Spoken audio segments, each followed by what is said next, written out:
Welcome to Live at Roland-Garros, where the 2021 Women's Champion has been crowned. 128 started, one remains standing from the Czech Republic. Barbora Krejcikova in her first Grand Slam final in just her fifth Grand Slam main draw singles appearance. She came here at a career ranking of 33. On Monday, she'll be the world number 15. And Danny, she still has the doubles final to come tomorrow. What a day, what a weekend this could be for her. Oh, incredible, Gigi. It has already been a fantastic tournament. And tomorrow, obviously, she's got one more task to go. But so emotional, I think, for everyone watching. But Barbora, she kept it so cool all the way throughout the match, all the way throughout the ceremony. You know, I just don't... It feels like she's been in that situation before. And having said that, it's only her fifth slam. That's where I believe that all those doubles titles she had before reaching the Grand Slam finals in singles has helped her big time today. Every time she kept saying, I'm relaxed, I'm going to have fun, I'm going to enjoy it. We were like, no, you're not. It's a Grand Slam final. It's your first one. But she did. I don't know how it is humanly possible. You know, you're playing your first final and obviously there are emotions. You are stepping on the court and like you said, Gigi, before the match, after the practice, she said, I'm just going to go and have fun. And she actually did. So it's incredible and just shows mentally how strong she is. And she's a great example of really, when you fight for things, when you put the work in, everything's possible. And obviously the whole story where she's now sending the kiss up to Jana Novotná, it's been so inspirational. And we need more of those in women's tennis. So it was a good day. It's the third unseeded Roland-Garros Women's Champion in 3 years. It was just an incredible run from start to finish for both of those women to get to that situation where they were battling it out for the top prize. Yeah, absolutely. Even for Anastasia, I'm sure, you know, tomorrow when she wakes up, she's going to have a big smile on her face. Obviously, losing, it's never fun, but what an incredible tournament. She has had an incredible story, you know, waiting for such a long time, ever since 2007, to get to the finals.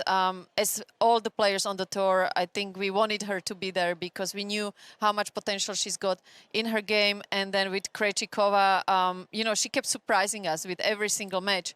We saw how tight she was, how, you know, nervous and stressful she would be out there, even though she said, you know, I just want to enjoy myself. Somehow she always found a way how to win those matches. Even today, after the second set, I feel like Anastasia's got all the momentum, and yet Krejcikova digs deep. And yeah, it's one of the biggest surprises, I would say, I've ever seen in women's tennis. Well, let's go through the story of the game. There might be some people joining us that weren't able to see the match. We put together the best bits, and we have to go back to saying that it was a first Grand Slam final appearance for both. It was also a first meeting between the two. You had Krejcikova, who was playing in 25,000 tournaments, 8-10 months ago.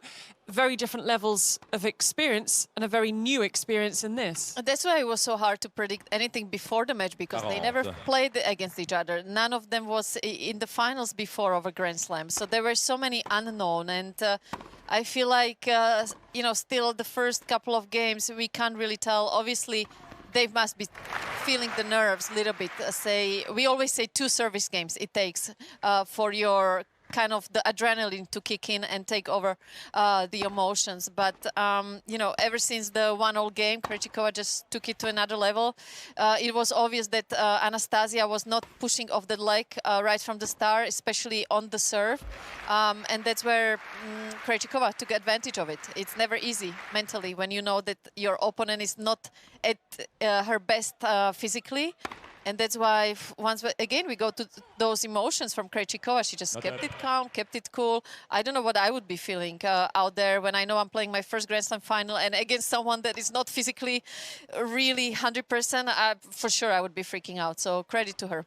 And she played a clever game, as she has done through this whole tournament. As you say, knowing that Pavlyuchenkova wasn't at full fitness, moving her around, making the most of the Philippe Chatrier court, putting the drop shots, as we see there from Pavlyuchenkova, who herself was able to bring Krejcikova in. But it was just a really well played, and especially that first set. Pavlyuchenkova didn't hold serve in the first set, but credit to her, she dug deep and settled herself into the second. Yeah, credit to Anastasia. She really left it all out there. In the second set, it was almost like she freed up herself because she had nothing to lose.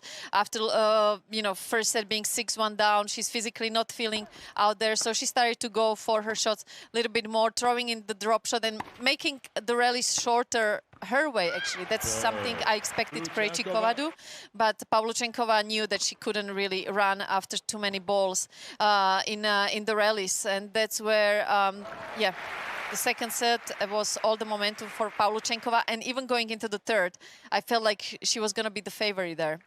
And you especially saw that the backhand, she got into the groove on her backhand side, Pavlyuchenkova, and it looked like she was settling herself down. Krejcikova, you knew wasn't going to go away because she has fought. That's what she's done through this whole tournament. Yeah, that's what we just said, Gigi, that somehow, doesn't matter how well her opponents are playing, how tight and nervous she's out there, she found ways how to turn matches around, and it was not easy because in the second set Nastya did what she does so well, going after the backhand up the line. It's one of my favorite shots on women's tour. I mean, there are hardly any other girls that hit it better than that. It's a shot that I always try to stay away when I play Anastasia, and I felt like Krejcikova was going too much to Pavlyuchenkova backhand, and you never want to do that because it is one of the best shots we have in the women's tennis.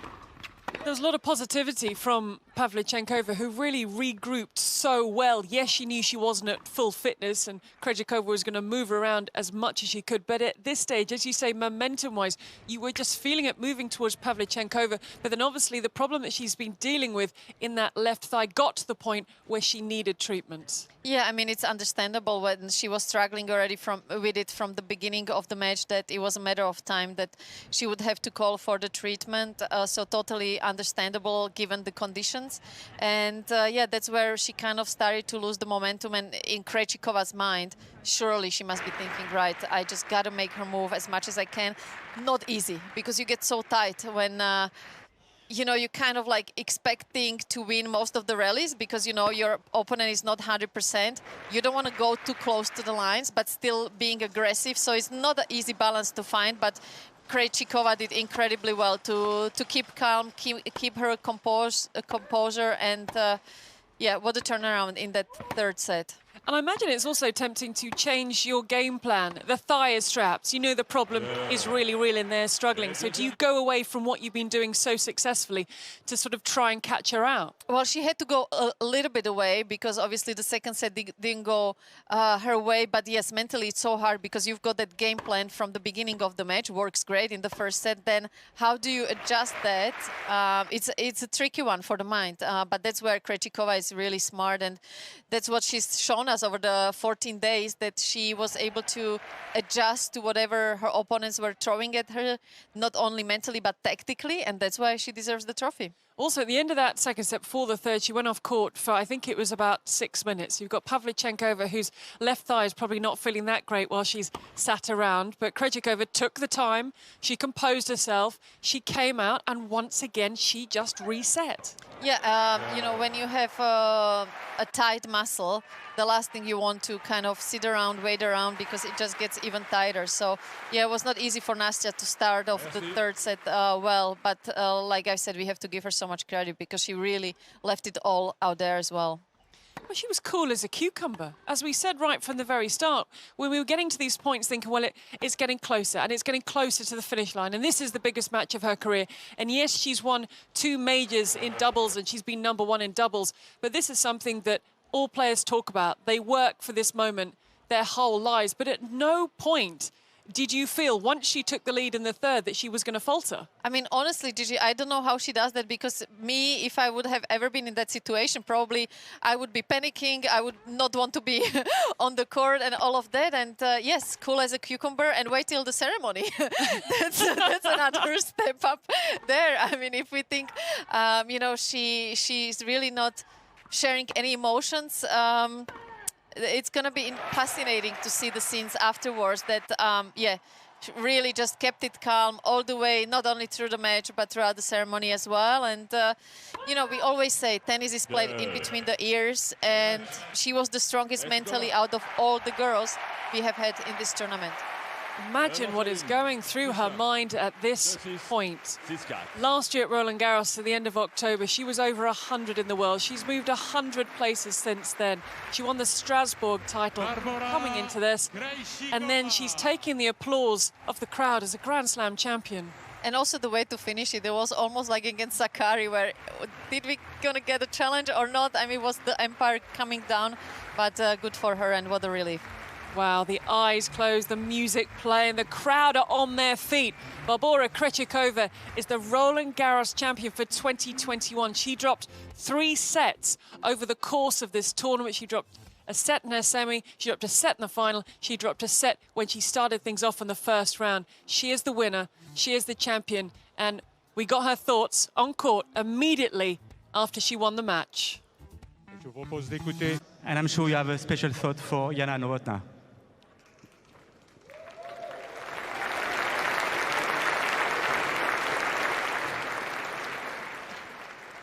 You know, I just really want to thank Mr. Kodesh and also Martina Vratilova. I see there, Ivo Kaderka, our Czech Tennis Association president. So I just really want to thank all of them and also my team right there, my coach, my physio, my friends, also just everybody back home, my family, my mom, my dad, my brothers, my niece, my nephew, just, you know, everybody, my friends there, my coaches there. I mean, it's really hard to put words together right now because I just cannot believe what just happened. I cannot believe that I actually won Grand Slam. You know, like, I was going through a really hard time when actually Jana was passing away. I was most of the time with her, and I really want to experience this because I felt it's just going to make me really strong. And pretty much her last words were just, you know, just enjoy and just try to win a Grand Slam. And I mean, I know that from somewhere she's looking after me, and all of this that just happened these 2 weeks is pretty much because she's just looking after me from up there, and just really thank her. It was amazing that I had a chance to meet her, and that she was such an inspiration for me, and I just really miss her, but I hope she's happy right now, and I'm extremely happy.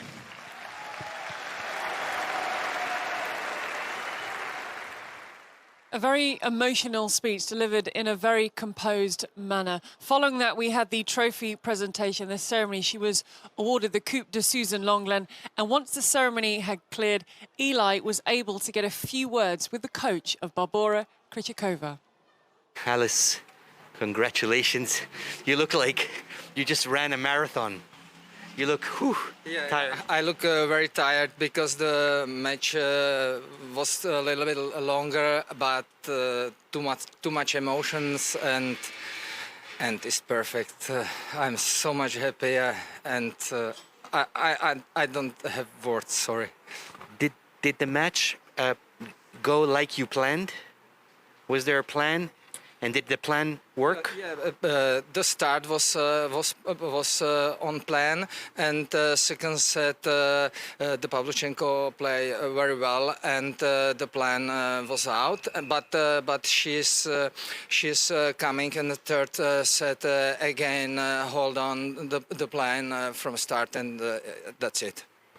She looks very relaxed when she plays. She looks like she can play. Like. Yeah. Why? She's not. Yeah. She have good confidence in yourself, but it's a woman. It was final. What was the most difficult moment in the 2 weeks? First round. Why? Because she was in the first round against Kristina Pliskova, first set 5-7, and she lost in second set also 1-3, and that looks like bad. Celebration tonight? No, because doubles. Because we have a final double. So celebration tomorrow night? Maybe. Congratulations, fantastic job, and best of luck for the rest. Thank you very much. Thank you. Thanks, man. I don't think it's a maybe. I think it's definitely there will be... You would hope. They would hope there would be a celebration. But it's interesting, when players say, I have no words, when coaches say, I have no words, and we're like, you must have words. But I imagine just the shock, the relief, the everything that's going on. I mean, Eli spoke to him minutes after she won the trophy. Yeah, it's like you don't really know how to absorb everything, and suddenly all the people want to talk to you. So it's normally the day after when you wake up, you kind of become human again, and you realize like what's just happened, because there is so much going on, obviously, with the media, with everyone sending you congratulations, and it's beautiful. But you are like on another planet, so it's also hard to try to put it in words, really, because you know, you are like living in the moment, but at the same time, everything you feel like you are in a dream, I guess. At least that's what I felt like after winning big tournaments. So after winning a slam, I can't even imagine what that must feel. But I'm glad that he confirmed that the first round matches are the most difficult ones for anyone. And you see, if you get first round through, you might win a slam. Well, there you go, you see. OK, so that's the theory that's been confirmed. Now, playing her part in today's final with Anastasia Pavlyuchenkova, who reached her first Grand Slam final in her 52nd Grand Slam main draw appearance. No, she wasn't fully fit. We saw that the left thigh got taped, but she spoke very well following the match at the ceremony. It's funny because since a little girl I was thinking if one day I'll be staying here. I was preparing the speech all the time when I was little, what I could have said, I would say. Right now I have no words, actually. I forgot everything that I was preparing. I just want to say, first of all, thanks a lot for the crowd, because it's a lot of you, and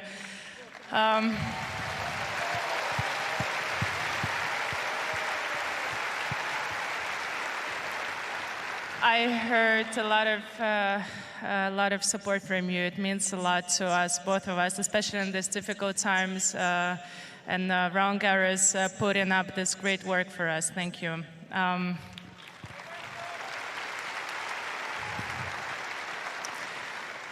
Then I just want to say big thank you to my parents and my brother, who is here with me.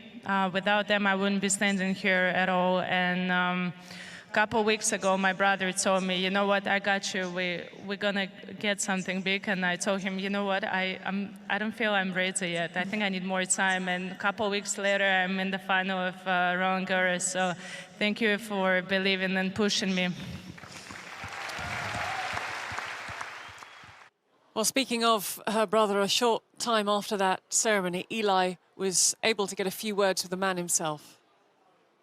Well, disappointing result for you, but I'm sure that you're very, very proud of the 2 weeks that your sister has done and the work you guys have achieved together. I'm very, very proud, like you said. Yeah, that's true, because I think final was a great result. I think unfortunately we couldn't win, but I'm so happy for her. She deserved it. So, and I'm pretty sure this, she can do it. I mean, there will come some results, some good results that will coming. What do you think was missing today? Because it was really, it's details here and there. I mean, it's a very, very tight match. What do you think was missing for her to just finish on top? I think it's the first set, at the beginning, she was kind of a bit nervous and she just forgot about the tactics, I think, and she was rushing a bit. Second was pretty good, and in the end, she's like she said, she's probably too tired. So I could see this. So she couldn't do what she's normally doing. So that's probably was the problem. Is this the beginning? Is this a reset for her and you guys? Is this a beginning of a second career? It's not probably. I don't know, but we're already it's now fourth time we started to work again. So, and I think it's gonna work. I hope. And for her, do you think she can do this again and on other surfaces and back here next year? Is that the goal? What is her mindset? Yeah, I believe in her 100%. So I always was believing in her. I always tell her this. So she can do this. So I'm not. I can say this next year she's going to be sure in the final, but she can do it. I believe in her. Yeah. Okay. Thank you very much, and congratulations for an amazing 2 weeks. Yeah, thank you. Thank you. Thank you so much for speaking to us. Well, maybe it will be fourth time lucky for brother and sister. What has come across is and how comfortable they are in each other's company and how much she listens to him. Yeah, she definitely has big trust in him, and yeah, maybe fourth time is the lucky charm. But I agree with Anastasia's brother that, you know, once she's done it now, she's gonna believe so much more, and I think we're gonna expect a lot of great results, not only for the rest of the season, but it's that quality she has inside as a player, something we saw ever since she joined the tour at a very young age. So it's just so cool to see that all the hard work and all the patience that she had to have to get to this stage is now paying off. And like Eli said, I feel like, you know, her second career is just starting now. I feel the word belief has come up a lot when we're talking about Pavlyuchenkova. I'm not saying that coaches don't believe in their players, but it's something she has emphasized match after match. He believes in me, they believe in me, that's given me the strength. Yeah, it's so important to have that person in your team or in your life that no matter, you know, how much you're losing and how much you don't feel confident about yourself, that you have trust in someone that's going to pick you up every morning and, you know, give you that hope. And she has found that with her brother, which is wonderful. I think, you know, they're going to have incredible family celebrations once she gets back to Russia, and it's just such a cool story as well. Yeah, what a moment. Barbora Krejcikova is the champion, kissing that trophy. Celebrations are on hold, though, because she's got the doubles final tomorrow. This was the 5th final today, because we had the junior finals this morning. We had the boys singles, the girls singles, and then both the doubles competitions. And we knew from the outset there would be a winner in France for the boys. It was Luca Van Asch coming through against Arthur Fils. It went to seeding, if you want to look at it like that, with Luca Van Asch being the 13th seed and Arthur Fils being the 14th. Two guys who know each other so well. But it wasn't all doom and gloom for Arthur Fils, who would be able to pick up a trophy in the doubles that took place a little bit later, as Van Asch would celebrate with the crowd. But it wasn't the end of the day for Arthur Fils. Yeah, great day though for French Federation, and it looks like, you know, they're doing all the right things, and it's just a matter of time when these guys will be talking about them here a live Roland-Garros, but in the main men's event. Yeah, it's wonderful, isn't it? And it's wonderful, we talk about this at senior level, to have that group of players. Let's talk about the Czech players on the women's side who push each other. We've got the Russians on the senior tour. They're traveling together, they are pushing each other, they are friends with each other, and that helps, that drives them forward. Yeah, absolutely. It's much easier to get the momentum going when you have other countrymen or women doing as well, because you want to get that spotlight as well. So, you know, you might be working even more in your trainings and practice sessions, because, you know, coming from the same country, you have that belief that we just talked about, that, hey, if he's doing it, why can't I do it as well? You can definitely see big smiles under those masks. Now is a Czech 1-2. Starting things off for the Czech Republic today was Linda Noskova. She beat the top seed on her way to this final. She beat the unseeded Russian Erika Ondreeva in the final. And look at that delight and disbelief. No, I mean, what a day, what a tournament for Czech tennis. And it just confirms that we always knew the Czech quality as far as the girls go. It's been incredible. They have an unbelievable training system. When you look at most of the players, they have wonderful technique, hit the ball so smooth and clean. And yeah, I think the Czech Republic today is just talking about tennis, that's for sure. Such a lovely moment, such an important moment in her young career. But the doubles final, that would go, well, firstly to the Russians, and secondly, it would go to seeding. Ilya and Selekmeteva coming through to take the title.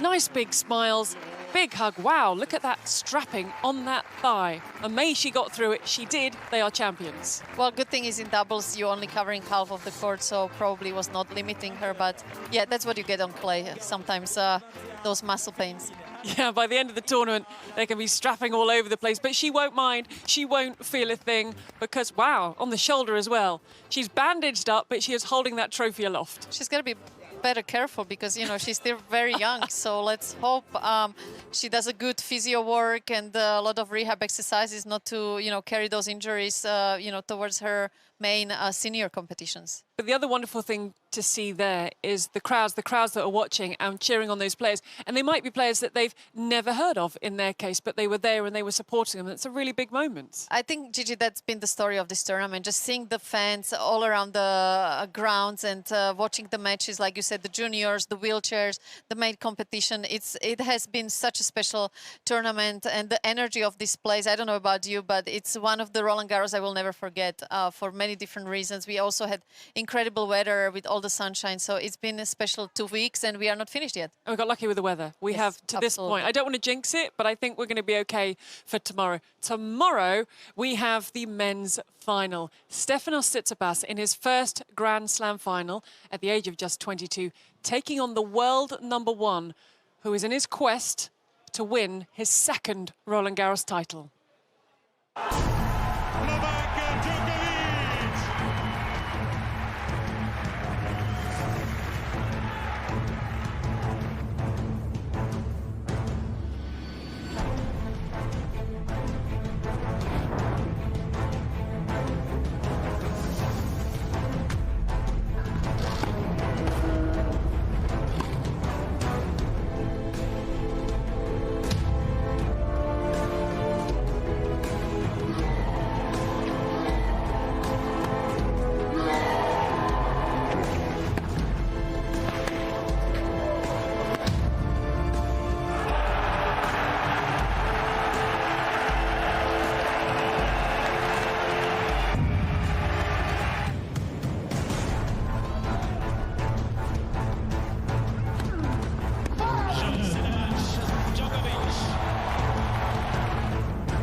I hope Tsitsipas wasn't watching that. Quite terrifying in terms of what the world number one Novak Djokovic has achieved, including that win over Rafa Nadal in the semi-finals. I mean, Gigi, we were privileged enough to watch that live, and one of the most special moments I've ever felt, you know, being part of a tennis tournament. And to me, what both guys yesterday were showing us, it's why, you know, you just can't help but be proud to be part of the tennis group, either from the media side, as a player, as a linesman, as a ball kid, whatever, because the atmosphere like it was yesterday, I don't think I've ever experienced anything like it. And, you know, just having that energy from that match and the momentum going into the finals, it's going to be Stefanos' time at some point to lift Grand Slam trophies, but I got to pick Novak as a big, big favorite just because of that match last night.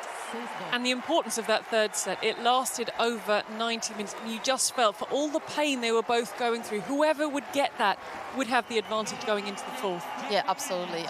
You know, the level of the tennis was just incredible. I absolutely loved the comment of Diego Schwartzman on his social media saying, well, we are tennis players, what are these two? I mean, it just feels like, you know, they are coming from a different planet, and yesterday it was a confirmation of that. Whenever they face each other, you think like, right, okay, the last match was the best we've ever seen, and then they come out the way they did last night and show us things that we don't think it's humanly possible to see on a tennis court. And this is why, you know, it's been so special, this rivalry. And, you know, moments like this, you just got to sit back, relax, and appreciate every single second of it. Yeah, we have to appreciate it because we don't know for how many more times or more years we're going to see these titans coming together. Yeah, but we've been saying that maybe by the time they played 30th time that, okay, we better appreciate, maybe it's this last one. And yet, you know, there were another 28 times. So, but yes, we gotta really think that it is incredible that every time they face each other, that they are still around. So big applause to both of them. I think we can safely say that we've got a few more years of Stefanos Tsitsipas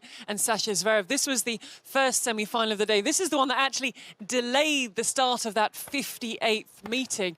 I mean, who would have thought that Zverev would have been able to turn this round and even get it into the fourth set? Yeah, definitely after the first two sets, you thought, okay, you know, it's Stefanos' time. But then Sasha did what he did so well in that first round, being able to turn the match around. But yeah, at the end, great day for Greek tennis. It was the same day that Maria wasn't able to get through the semifinals. But, you know, he's going to be full of emotions, just like we saw after that match against Sasha, which was really sweet. Going into the final, special day for him as well. And I'm sure it's going to be about time when he's going to be lifting Grand Slam trophies big time.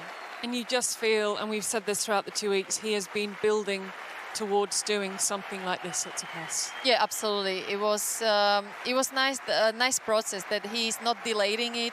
He's just right on time. And to see how much it means to him, you know, last year making it to the semis, now to the finals, he's just going one step at a time with the right momentum. And that's why I believe in Stefanos so much. Having said that, though, watching the match last night, Rafa against Novak, you know, we've been really not... I mean, it's been tough to make any predictions, especially on the women's tour. And obviously in the finals, both guys are playing well, but it's the first time I'm making my pick. You're going early. I hadn't even asked you. Yeah, I know, but I'm early. going for it. This is too early. You can't give me your prediction now. Okay, well, let's wait then till tomorrow. You've gone quickly. Well, I already said but it. But there'll be pressure on both sides. Djokovic is looking to get 2 of each. I mean, that's something, because no one's been able to get one here. Roger Federer snuck one in. Novak Djokovic snuck one in. You know, there's been the odd one that's crept in, but Nadal has dominated. So for Djokovic, he's on his quest. He wants to have the most Grand Slam titles, and Tsitsipas wants to tell everyone, I've arrived, this is my time. Yeah, no, that's why, like I said, both guys will be playing their best tennis. And the match we saw in Rome was one of the best men's matches I've seen. Incredible, yeah. In a very, very long time. Having said that, though, I feel like, yes, with Novak, it's all about the numbers and getting that next Grand Slam title. But to me, that win yesterday was even probably, in a very strange way, even more important than actually the Grand Slam trophy, just because of all the circumstances, the energy. I mean, to have standing ovations before, I mean, when the guys were arriving on the court, they both admitted this was super special. So to win a match like that, that probably levels up with winning the Grand Slam on its own. So a very special day for Novak last night, and that's why I just feel like he's got that momentum going into the finals. It is an enormous challenge for the world number 5, Stefanos Tsitsipas, who spoke to us a little earlier today. Honestly, I don't really think about age. I'm a person who works hard, I'm committed to what I do, and I know that with the level of commitment that I've been showing over the years, there's got to be some way for me to get something in return. So I'm very happy that it comes at this stage and at this point of my career. I really wanted for this to happen, and of course with all of this effort and hard work comes also emotion, which was the case yesterday. Yeah, it certainly was. Now, Danny went a little bit early, but we're still going to do it anyway, because here for you is our question of the day.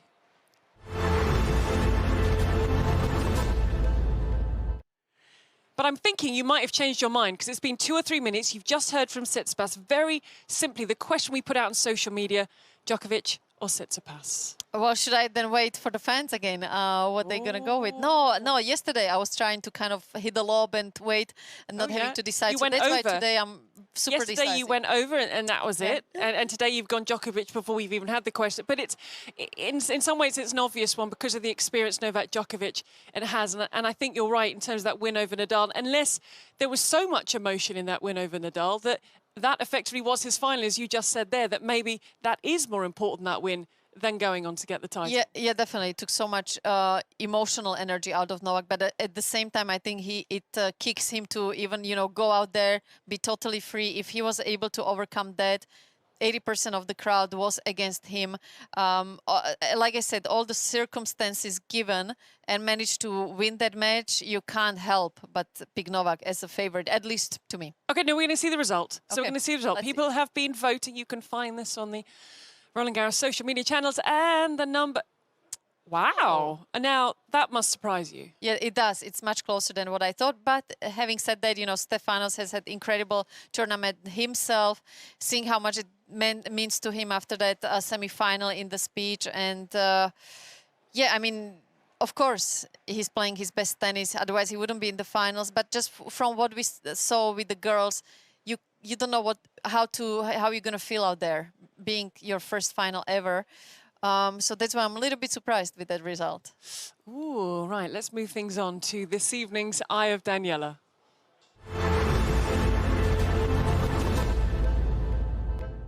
Emotions feature heavily this evening. Yeah, exactly. That's kind of what the point I've been trying to make the last 10 minutes, that it is so hard to know how you're going to feel out there, because there is nothing like a final of a Grand Slam. Yes, you can win big titles and tournaments ever since you are a junior. You can win the Roland-Garros Junior here.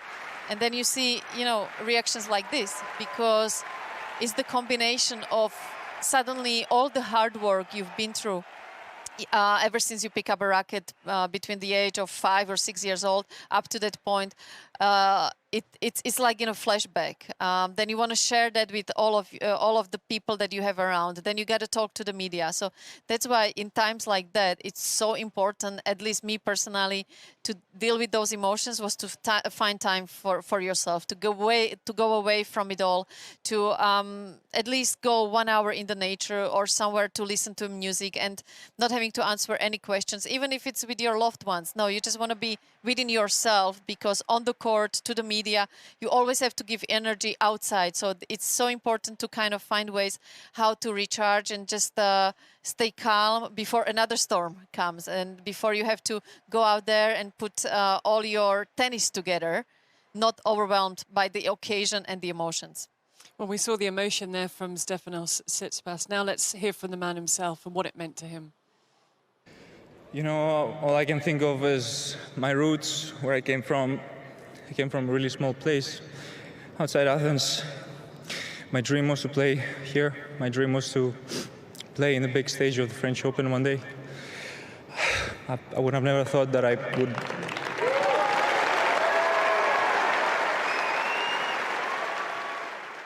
Of emotion, his challenge is now to reset and go again. But when it comes to Novak Djokovic, he hasn't been emotion-free. The example when he came through against Matteo Berrettini, the raw, the emotion for me of the year. I mean, look at this. Djokovic.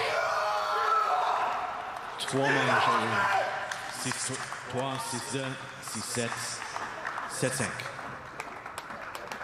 I mean, It's just incredible. It stuns you into silence because it's slightly terrifying. Well, everyone deals with celebration in a different way, but that's why I was so impressed by Novak yesterday, because he channeled that energy and the emotions still in a fighting spirit, but in a more, I would say, positive way. And this is where, you know, sport in general becomes the best reality TV, because you really don't know what to expect. Anastasia said it herself today in the speech that she's been preparing for years what she was going to say on that stage, and suddenly you just get overwhelmed by everything that you've been kind of living up to that moment. It's hard to describe, but when you get big wins, when you get to stages of the tournament that you've never expected, it's such an adrenaline and so much energy in it that as a tennis player, that's when you are willing to put all the hard work in. You are willing to be 11 months on the road. You are willing to change hotels every single week. You are willing to make all those sacrifices just for those few seconds where you kind of surprise yourself that you didn't expect you have that within you. And it's one of the most incredible emotions. Now being retired is the emotion I miss the most, and nothing else I'm ever gonna do is gonna bring me that, which is fine, but that's what makes sports, I think, so special. Now there's some emotions taking place on Philippe Chatrier. We have our final of the day. Watching on for us is Eli. We start, Eli, by saying a very happy birthday. Danny has offered to sing happy birthday to you, but I know you've probably got to be whispering where you are now. Yeah, and we want the sun to stay out there, so we don't want it to start raining. But thank you anyways. Right now, it's a Davis Cup match here. Kazakhstan versus France. Pierre-Hugues Herbert, Nicolas Mahut against Andrei Golubev and Alexander Bublik. The French obviously have the crowd on their side, but they don't have the score on their side. They're down a break after Pierre-Hugues Herbert lost his serve at 2-all. I think this stadium is at full capacity right now, as full as can be. In terms of COVID times, but the score is 30-all. And again, now it's just Nicolas Mahut now a little bit in trouble on his serve. They're down 2-4. You can hear behind me, allez les bleus, allez les bleus.